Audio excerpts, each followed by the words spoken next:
Hey, Ashley, welcome to the His and Her Money Show. Hello, Ashley. Thank you. Thank you so much. Thanks for having me. I'm super excited to be here with you guys.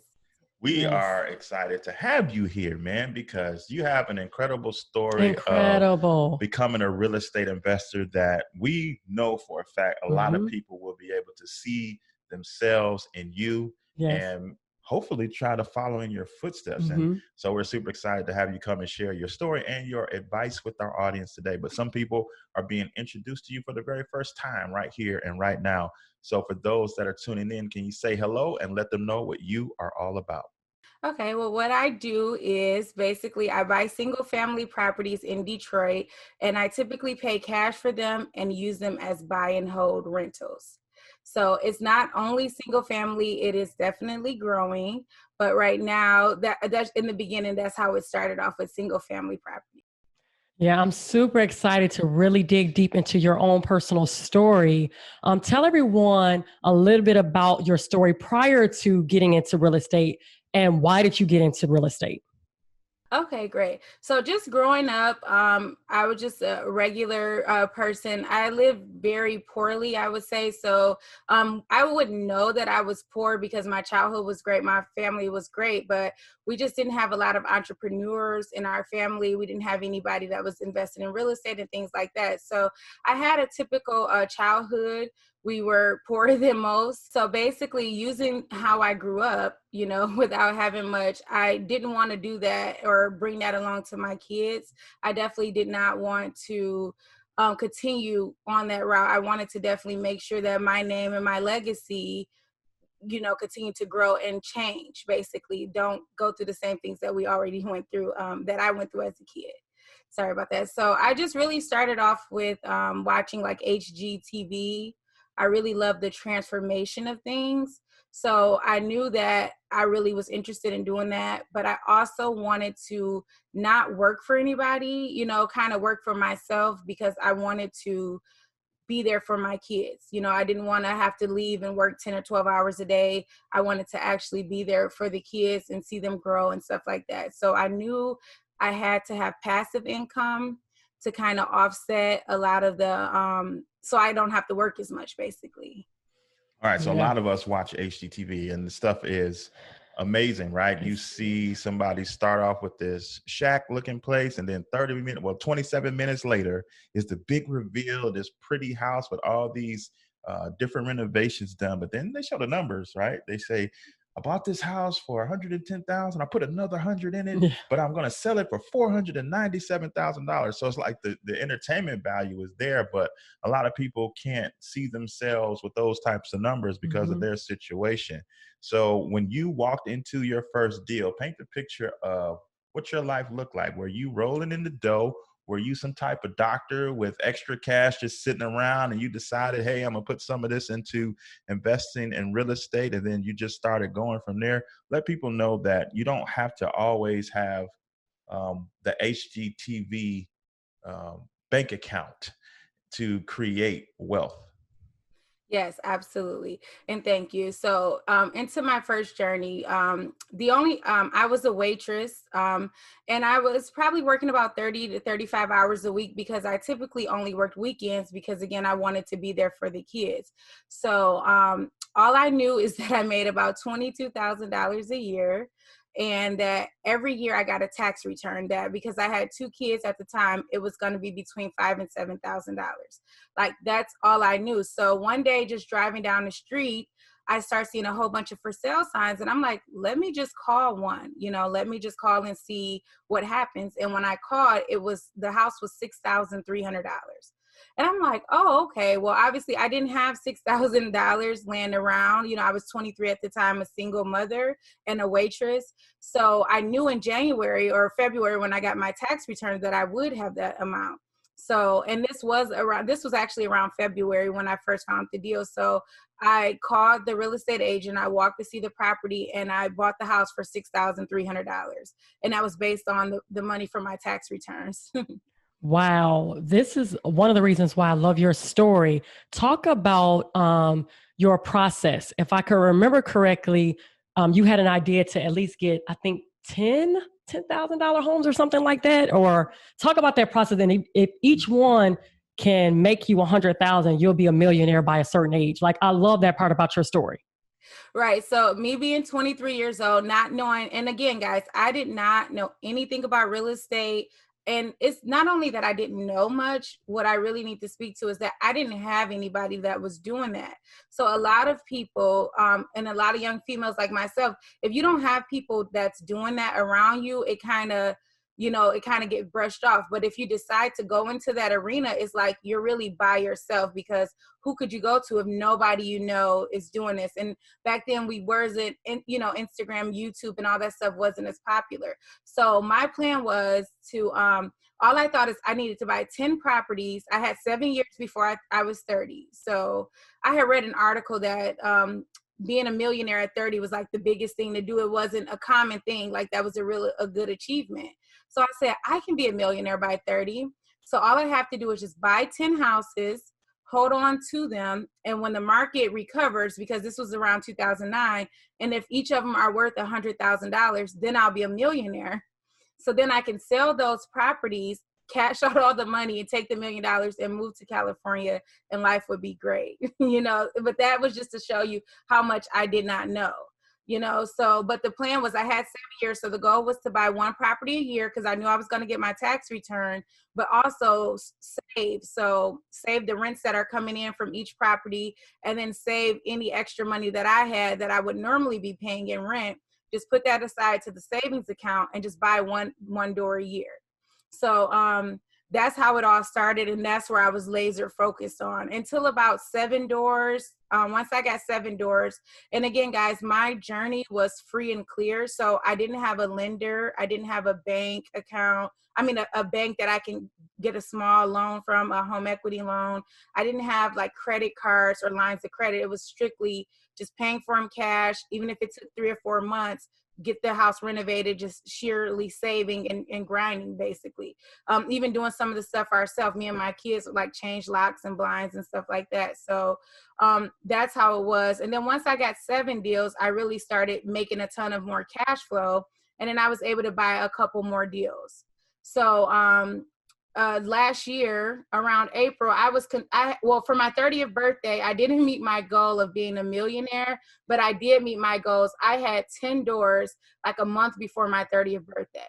So I was excited about that. And the best part about it was they were free and clear. So I didn't have a mortgage on them. If the house rented out for $800 a month, I was able to pretty much put $600 of that in my pocket, after taxes and insurance. And then, so I started to answer questions for newer investors and things like that using other platforms. And I got noticed by a national podcast, Bigger Pockets. And I'm just really lucky to be on that show. But again, that was the first time I had ever spoke publicly about my story. Like, if you didn't know me, you didn't really much know what I did. I didn't post it on Instagram or Facebook or anything like that. So after I did that interview, which was just about a year ago, I really started utilizing some of the connections and some of the knowledge that I had learned by being on the platform. So just after that, in the last 7 months, I was able to buy 7 more properties. So fast forward to 1 year, last year, this time I had 10 doors free. Wow. Now I have 17 doors. 12 are free and clear, and 5 I have mortgages on. And then that's not including my primary. So I actually own 18 properties, but 17 are investments. Come on, this all started. Wow, congrats. I have so many questions. $22,000 a year. That's incredible. And now we're looking at 17 doors. So somebody just like literally hit their brakes. They're probably driving. They're like, wait, what? She gained like 7 more doors in a year. How did you do that? Yeah, so using leverage. So at the time, well, the thing is the lending. I didn't want anybody to be able to say no to me. So I never, once I heard that it really wasn't possible in Detroit, I never reached out to any lenders. But I ended up finding an investor-friendly lender, and that changed everything. So before, I would call a bank and say, hey, I'm Ashley. I own 10 properties in Detroit. They're worth about $800,000. I don't have any loans on them. I have an excellent credit score. But this is all I do, so my income isn't a ton, And they would be like, oh, you can't do anything, you would if the roof breaks on the house. They're not looking at the fact that I had 800,000 in equity in these properties.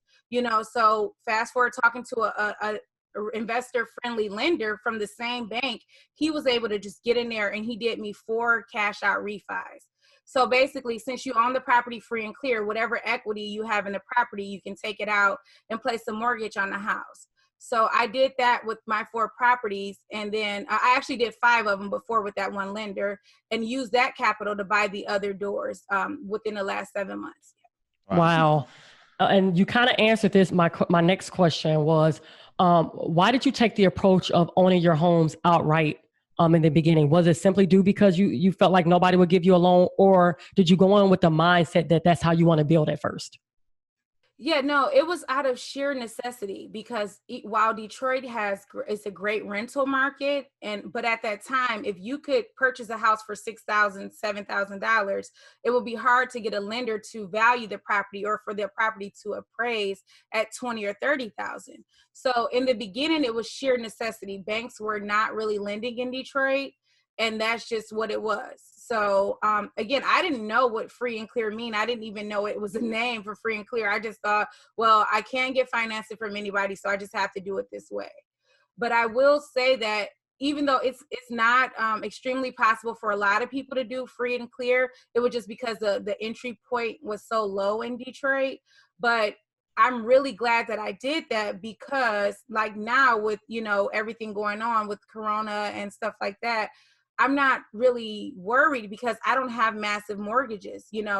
I only have 5 mortgages out of the 17 properties. So my mortgage payment right now for all 5 total is like $932 a month, because it's like 170 per mortgage. So all I need is one person to pay their rent, and that will take care of all of my mortgage payments. So with that being said, I'm able to pass on savings and give discounts to my tenants and be, a more human person versus a business where if a tenant couldn't pay their rent and I got a mortgage, I'm like, no, you have to pay this rent, because if you don't, I default. Now it's like, well, you can't pay the rent. Okay, are you able to pay half, and stuff like that, because I'm not forking down with all this debt that I have to, service on the properties. So I am happy that I did it that way, but I do know that just with the last 7 months, with me leveraging that it has gotten me quicker. I've been able to grow my portfolio much quicker, but I still think that there is a responsible way to do it. So going forward, I will try to leverage more debt, but I still want to own some free and clear. So for example, if I have 17 doors, maybe I'll put mortgages on 9 and keep the others free and clear. That way my debt is not always so high, and then I can be able to help out in the event of emergency for my tenants. Man.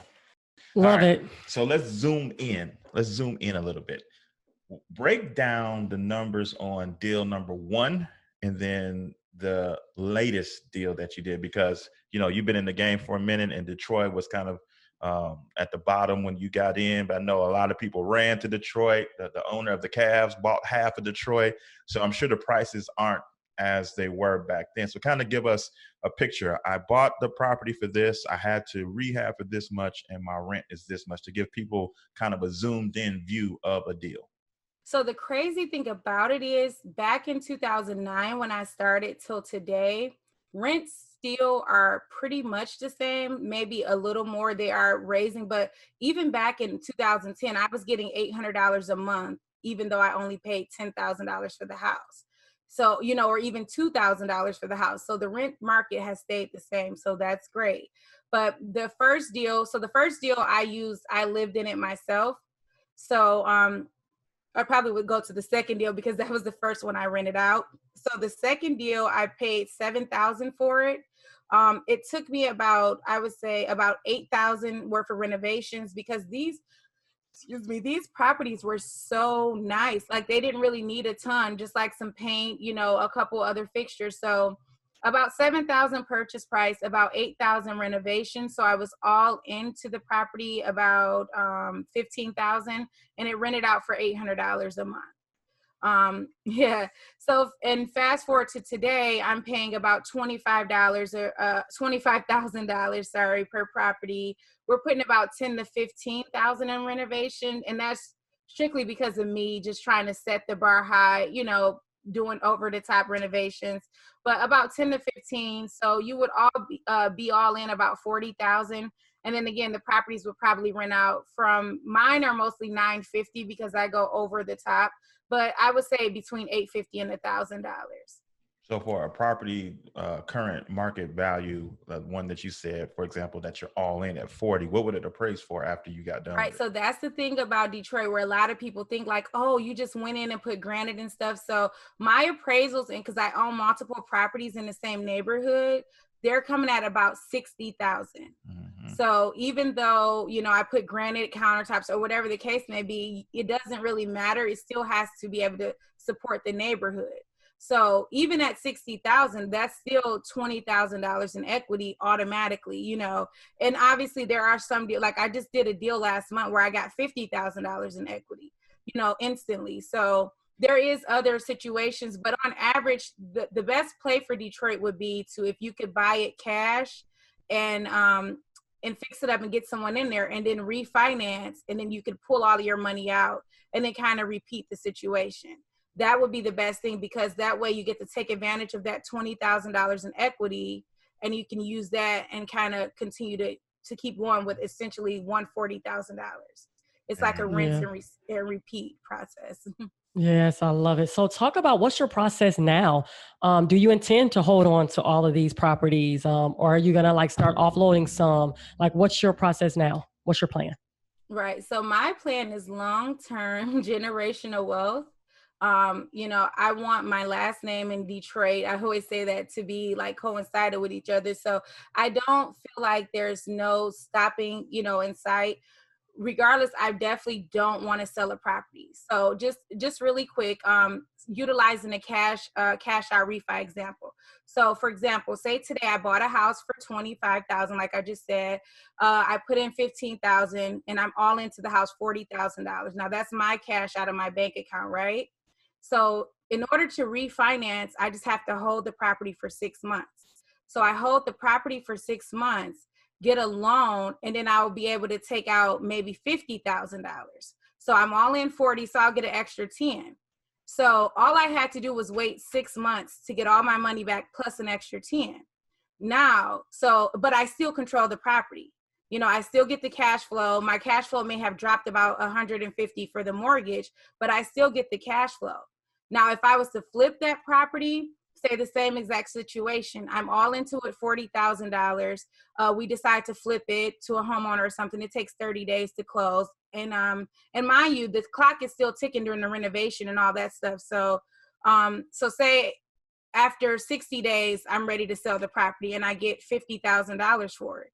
So that's fine. But now I don't have the cash flow. I don't control the property, and I don't own it anymore. So basically it's like you can utilize the cash out refi and still get the flipping money per se. I still got 50,000, but now I get to keep the property. And then I know a ton of flippers, and even people I don't know, every flipper, they want cash flowing rental properties. Typically they say flip, buy a rental. So real estate is the passive income. It's the true definition of financial freedom. So I don't want to sell them if it's only going to take me 5 months extra to get the same amount as a flip and I can still control the property. Like, I'm patient. I'll wait that 5 months because now I'm going to still get that rental income for 30, 40 years, and then not to mention appreciation, and mortgage pay down. And then because we are going into these properties and fixing them up, we're not getting a lot of expenses, because that $15,000 renovation budget, that's changing the sinks, the fixtures. So as long as you don't have a tenant that's really hard on the property, you're not going to get a ton of repair costs. And then again, by me putting the extra money in the extra fixtures, it's really attracting a better tenant, because they see how much I care about the property, because I didn't have to put granite in a rental, but I'm crazy to do it. But that kind of trickles down to the tenant, where they start saying, well, hey, I'm going to take care of this house because she takes care of it.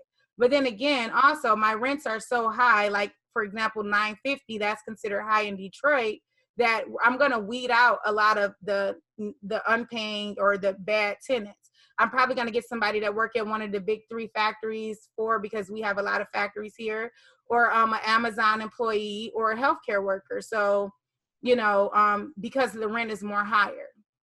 So that's been the process lately, and it's been working out.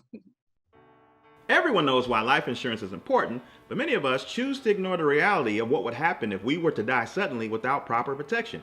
The results could be devastating for your surviving family members, leaving them with a large bill for your final expenses, or even worse, loss of the family home because they can no longer cover the mortgage. Term life insurance gives you peace of mind at a price you can afford. Term life insurance allows you to meet your financial obligations today while still protecting your family's future tomorrow. If you don't currently have a life insurance policy, you are not alone. According to Life Insurance Statistics and Facts, which is a report put out by the life insurance industry, about 43% of the population don't own a life insurance policy in any amount. Wow. Buying life insurance doesn't have to be complicated. Legal & General America make it easy for you to protect your family's financial future. As one of the nation's leaders in low-cost, high-quality life insurance to over 1.3 million families, they know how to protect you. Legal & General America makes understanding and applying for life insurance easy. You can get a free quote by going to hisorhermoney.com/LGA. The links are also in the description box below. So talk to us about your evaluative process for those listening, like, yo, I need to give this a shot. How do you figure out yourself? Like I'm sure you look at a bunch of deals before you pick one. How do you determine whether something might be a good deal or this is something that I should probably pass on? So just looking at it, honestly, so for everybody I've helped that got a bad deal in Detroit, it was blatantly obvious. You have to do, just even if it's the bare minimum, you have to kind of get a feel for the neighborhood. So for me, I pretty much know a lot of Detroit. So if you send me an address, I'll pretty much know, but I instantly go to Google or my cell phone and look at the street view. So what I'm trying to do is place myself in the situation. So if I could only afford $900 a month, where would I like to live at? But that doesn't mean I'm a bad person because I can't only afford $900. I still want a nice, clean place to live.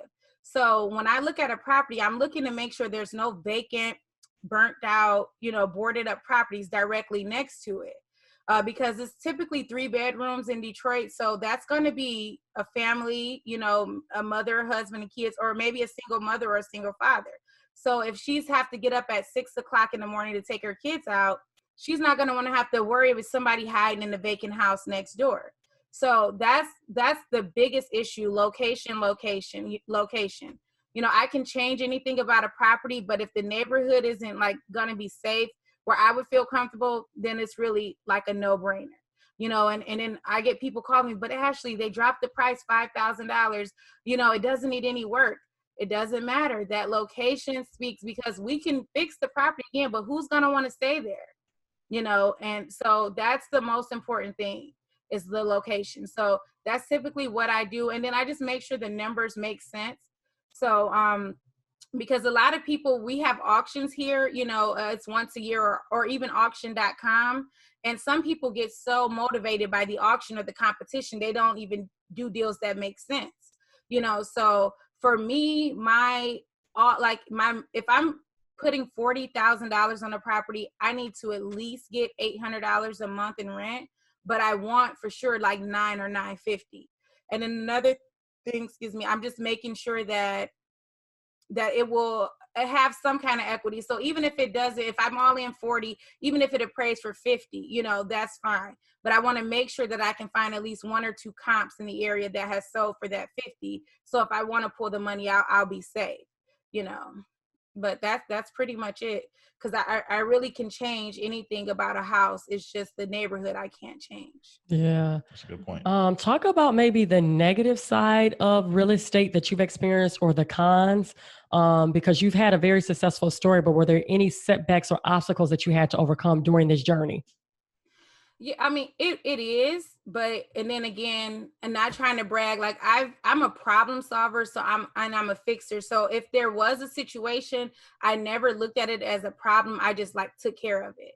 But some things in the beginning for sure was just contractors, people running off with your money. So basically, after being burnt so many times, you just kind of form systems and put systems in place, or a plan in place, or this is the way I'm going to deal with contractors.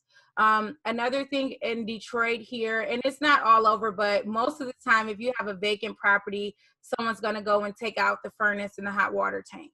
Like, I don't know why, that's just what they do. So I got a couple times, on that. So now I know, don't put the furnace and hot water tank in until the last day, or even if you have to hire a house sitter, or you can use a company that'll come and secure the house. So that was another negative. But really the only negative, or the only obstacle that I really had to overcome, is lack of knowledge, lack of available knowledge. So, I'm so grateful for the community and like people like you guys and shows like you guys. I'm learning a ton. But in the beginning, I didn't have anybody. Again, I didn't have a friend. I have friends I can talk to, but when I talk about real estate, they kind of like not even get interested, So just not having anybody to partner with or anything, that was an obstacle for me. But thank God I was able to get over it. And now I have a platform. And even if I didn't have a platform, I would just follow people like yourself, or just people on Instagram for motivation. So that's a definite plus. So I'm sure there are people that heard you say contractors. I think that's probably like a common thread or theme amongst all over. Yeah, all over, no matter where you live. So talk about the new process on how you deal with contractors. What have you done differently? How do you pay them out? Okay, so it's different because I have like contractors that do maintenance work and full remodels. So now it's longevity. So when you have a relationship with the contractor, I know you want to stick to the business, but I kind of get personal with them. I kind of want to know them, and I always promise them, hey, I got a ton of more work. So I'm kind of laying the foundation like, hey, you want to do right by her because she has a ton of more work. But I guess the biggest thing when you have a contractor, say for instance, the job is $9,000, the renovation. So it's typically pay them in the third. So you'll do 3 up front, 3 in the middle, 3 at the end. Well, typically if you hand somebody $3,000 and expect them to show up to work the next day, that's when the biggest runoff is. A lot of people will just say, hey, I got $3,000. I'm not even showing up, and call it a day, So that was the biggest hurdle. So what I do now is, like, the first day I go shopping for material and I get you started. I'll give you $100 if you like, but after, like, say if you finish at 5 p.m., then I'll come and bring you the rest of the money. But I want that full day's work done first, and I want to get the material there so I can make sure you're actually working on the job site. So then if I come and pay you $3,000, but you did 8 hours worth of work, now I can see, hey, do I even like this guy's work before I pay him? And then again, now he's invested time at the job site, so they're more prone to come back. And then also just setting clear expectations. So, and it happened, honestly, that's something that's going to happen with repetition. So, but I do walk through there and I say, hey, when you leave, I want the tenant to be able to move in, but I really want to touch everything. So, I just explain that to them, and sometimes they won't get it, but after they see me working with them and like, okay, we got to change this, they kind of pick up on it. So that's the best advice I can give people, is that make sure you have everything in a contract form.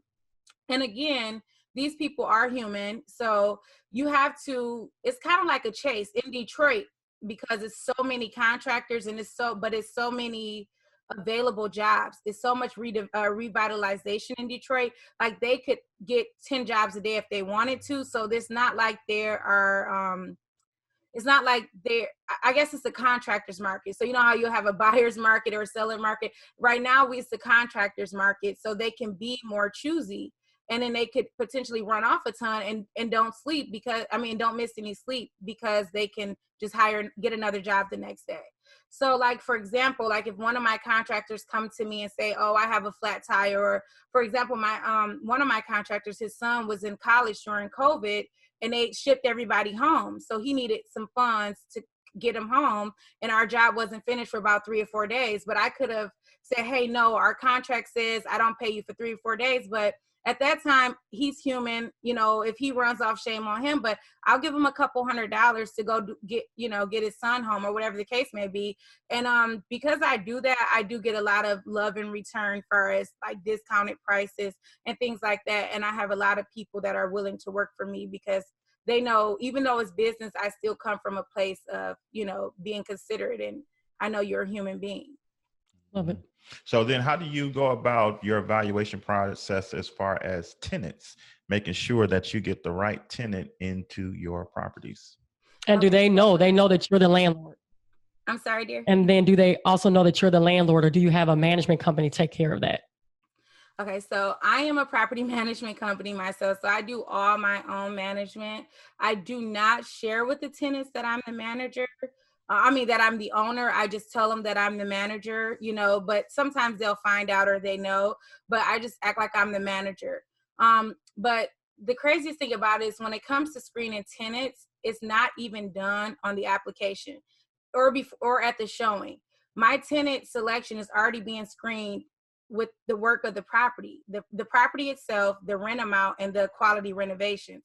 Because again, if the rent is $1,000 a month, I'm already weeding out a lot of those bad tenants. So, and then the product or the finished product of the house itself is attracting a more higher end tenant because these are higher end finishes. So that's done before I even know who the potential tenant is. But once I do get applications and start the screening process, I'm not as strict as most people would think, you know. And the thing is, because if this person has an 800 credit score, has 3 times the rent and income, and they have never been evicted and have all of this stuff, no bankruptcies, all of this stuff, they could potentially just buy their own house. You know, why are they renting? So I am kind of lenient, but I'm really firm on a couple things. So the biggest thing that I look at is their rental history. If my rent is $1,000 a month and they've been paying $900 a month for 3 years, that's probably going to be a good tenant. Tenants just don't stop paying their rent.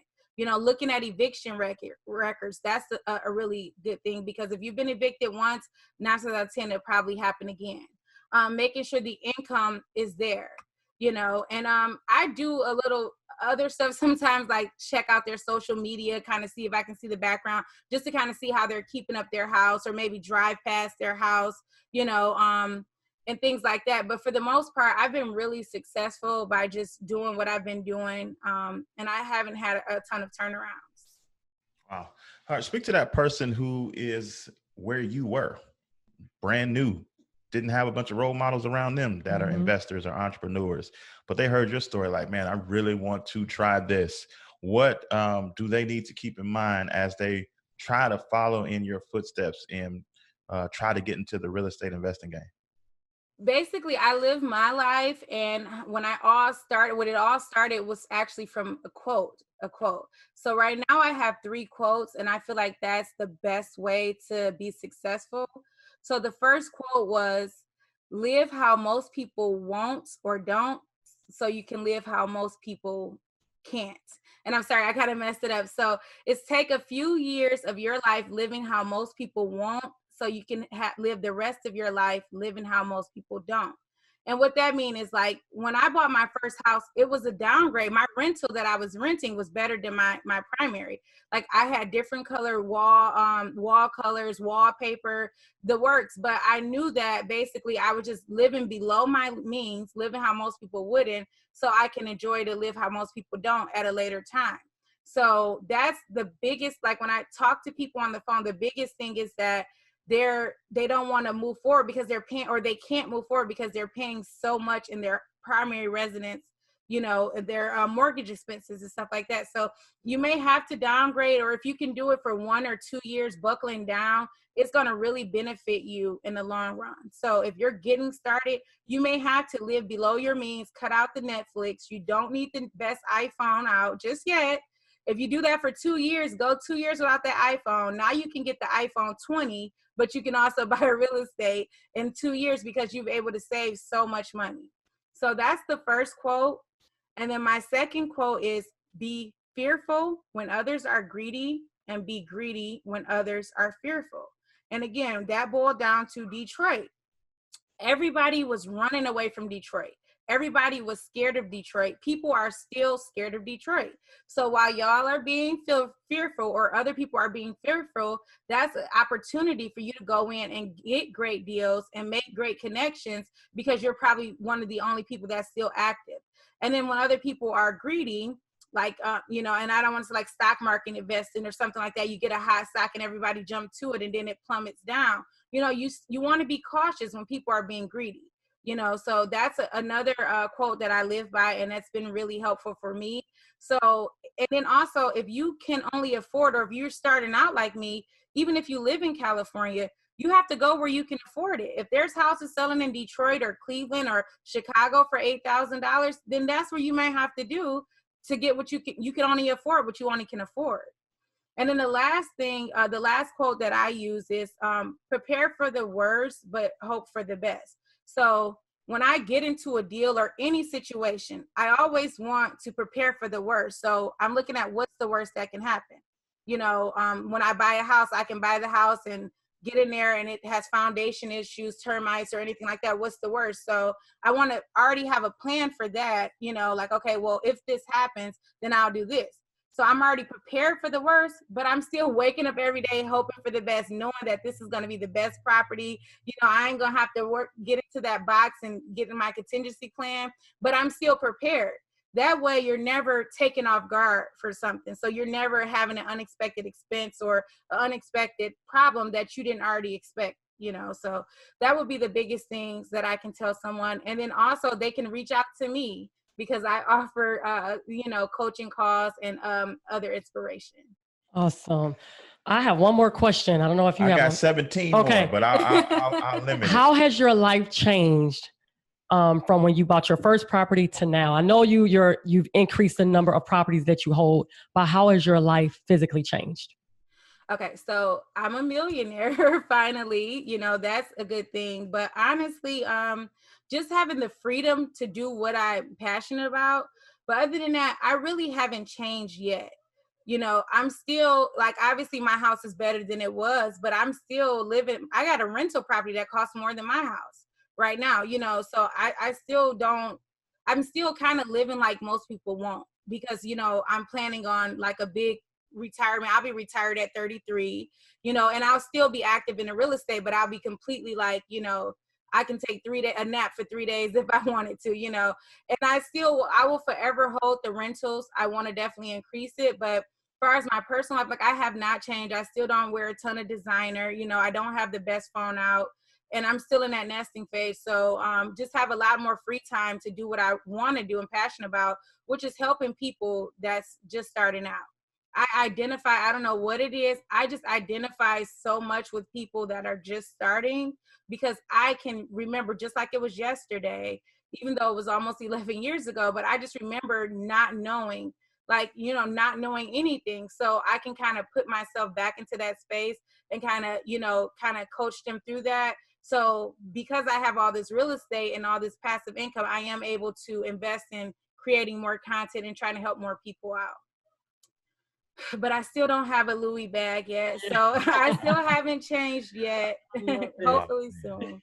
You know what you mentioned at the beginning, and I want you to kind of close us out with this, the importance of legacy. You said that you didn't want your kids to grow up in the similar type environment. Although your childhood was good, you wanted to give them more than what you had.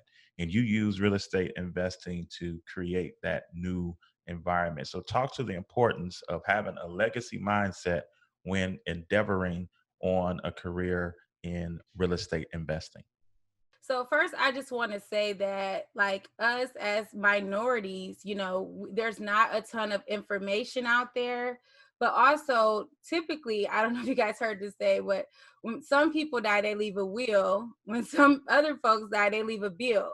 So, and then I just see a ton of my friends, family members, like, they're having fundraisers to bury people. Something as simple as that. I'm reading the stats about how most African-American families don't even have, $5,000 in savings. So that speaks volumes to me. And I want it to be the change and make sure that, because the world is progressing, we are progressing, and I want to make sure that I'm laying the foundation so I can help, and then my kids and my heirs, they can continue that, and they won't have to like start all over. You know, I want to be able to have them a good credit score in the beginning, show them the importance of financial freedom and things like that. And again, it's just like changing the tune, you know, trying to go against the grain, but it's really important because you don't want to just leave here and nobody know who you are, you know. And what did you do? You worked 30 years, you work hard for somebody else, and then you just retired and went on, and that's it.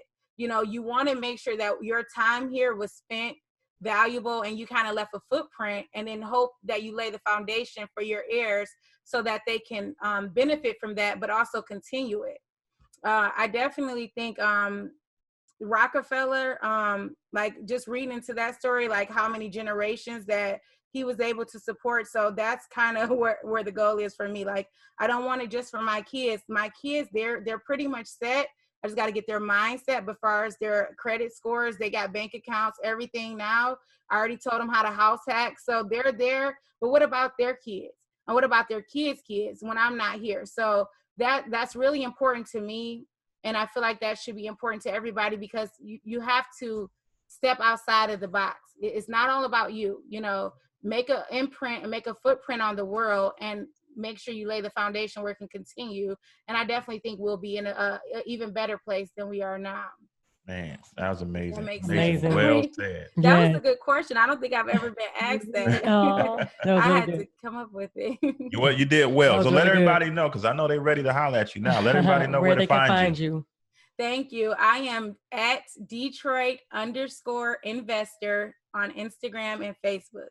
So it's Detroit, DETROIT _investor, INVESTOR. You can book a coaching call with me. I'm available to talk to anybody. And yeah, I love to get feedback, and I would love to hear from you guys. Man, great content, advice, wisdom that you share with us today. And we are super appreciative that you made some time in your busy schedule to come on and talk with us today. Thank you so much. Oh, you're more than welcome. Thank you all again for having me. I really respect and admire what you do, and I look forward to coming on next year with an update or whatever I can do to help you guys out. And thanks again. Thank you.